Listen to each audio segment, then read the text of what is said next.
আল্লাহকে ছেড়ে দিলেন কেন? আল্লাহর সাথে দুশ্মনী কেন?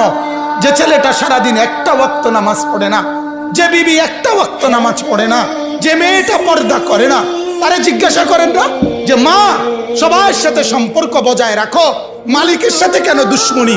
আল্লাহর লগে কি নারাজি হইলা? আল্লাহর সাথে কি দুশ্মনী? আল্লাহর লগে কেন রাগ করলা? কেন রাগ করলা? এই বাপ, তোমরা যারা সেজদা করো না, তোমরা বলো না বাজান, বলো না, এই দরদি ভাই চিৎকার করে বললাম, তুমি যদি বলো তোমার পায়ে ধরতে, আমি পায়ে ধরতে রাজি। তুমি যদি বলো তোমারে জড়িয়ে ধরে কাঁদতে, আমি কাঁদতে রাজি। তুমি বলো কেন আল্লাহর সাথে রাগ করলা? কেন আল্লাহর সাথে রাগ করলা? কেন আল্লাহর সাথে নারাজ হইলা? কেন সেজদা কপালে জুটলো না? কেন মালিকের সাথে সারাদিনের এত কিছুর বিনিময়ে আল্লাহ তাআলা একটা মিস কল দিলে, 2 সেকেন্ডের একটা মিস কল দিলে বন্ধু তুমি টের পাও তোমার মোবাইলে মিস কল আসছে।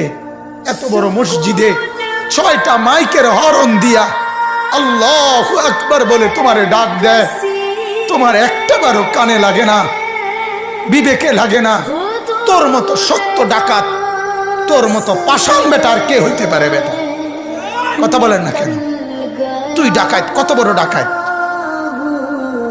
হ্যাঁ, এজন্য ইনশাআল্লাহ আল্লাহকে রাজি করব। বলেন ইনশাআল্লাহ। সেজদা করব তো ইনশাআল্লাহ। যুবকরা তোমরা বলো না ইনশাআল্লাহ। নওজোয়ান তোমাদেরকে বলি, আমার আশা ভরসার স্বপ্ন এই নওজোয়ানদেরকে জাগানো। আমি সারা দিন রাত চাই যুবকরা জেগে উঠুক, কারণ আগামীর পৃথিবী, গোটা বিশ্ব 2 ভাগ হবে। এটাই পৃথিবীর পুরা ভবিষ্যৎ।